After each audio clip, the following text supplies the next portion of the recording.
ते खून प्रकरणातील जे आरोपी आहेत यांना शिक्षा झाली पाहिजे। आणि खंडणी ते खून प्रकरण हे काय कनेक्शन आहे हे CIDनं ज्या दिवशी सुनावणी झाली पहिली 31 डिसेंबरला त्या दिवशी स्पष्ट केलं होतं। त्यावरच 15 दिवसाचा PCR दिला होता आरोपीला। आज माझी भूमिका अशी आहे, जर ह्या आरोपीला मोक्का अंतर्गत मोक्का आणि 302 मध्ये खुनाच्या आरोपाचं नाही घेतलं तर उद्या 10 वाजतापासून माझं एक वैयक्तिक माझ्या कुटुंबाचं असं आंदोलन असेल की जे टॉवर आहे मोबाईल टॉवर त्यावर जाऊन मी स्वतःला संपून घेतो। त्याचं कारण असं आहे की हे जर आरोपी ह्याच्यातले सोडले तर उद्या हे पण माझा खून करतील, हे पण मला अशाच निर्घुण पद्धतीनं मग माझ्या कुटुंबात न्याय मागणारं कोणी नसेल आणि माझ्या भावाला पण वाटेल की चला आपला भाऊ स्वतः संपला, त्याला पण थोडं समाधान वाटेल की अशा पद्धतीनं मारला गेला नाही। तर मी सगळ्यांना सांगतो की उद्या माझं 10 वाजता कुटुंबाचं टावरवर चढून मी मला संपून घेणार आहे। कोण कोण आंदोलन सहभागी होणार आहे? माझं कुटुंब आहे। भीतीची भावना आहे? भीती आहे ना 100%, मी तेच सांगायलो आहे, मला भीती आहे ना।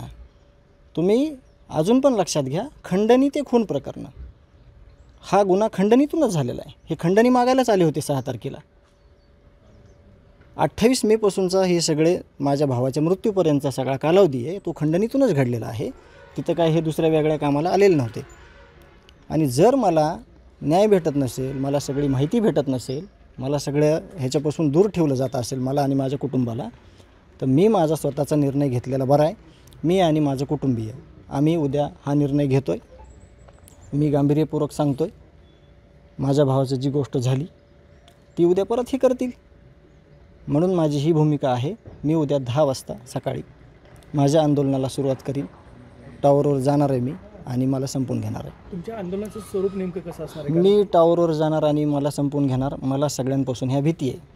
खंडणी ते खून प्रकरणातले आरोपी जे आहेत FIRवर तुमच्या, ते एकाला एक केलं आहे।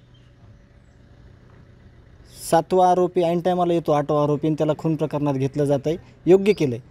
पण खंडणी ते खुनापर्यंतचे जे आरोपी आहेत पहिल्यापासूनचे त्याला जाणीवपूर्वक बाहेर काढलं जातं आहे। आम्हाला माहिती दिली जात नाही, गावकऱ्यांना दिली जात नाही, मला देत नाही।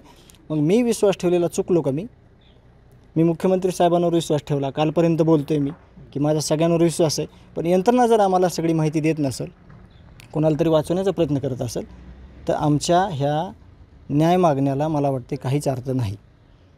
म्हणून मी गांभीर्यपूर्वक सांगतो आहे की माझं उद्या आंदोलन असेल आणि मी तुम्हाला आव्हान करतो आहे की माझं आंदोलन हे अशा गोष्टीनं होईल।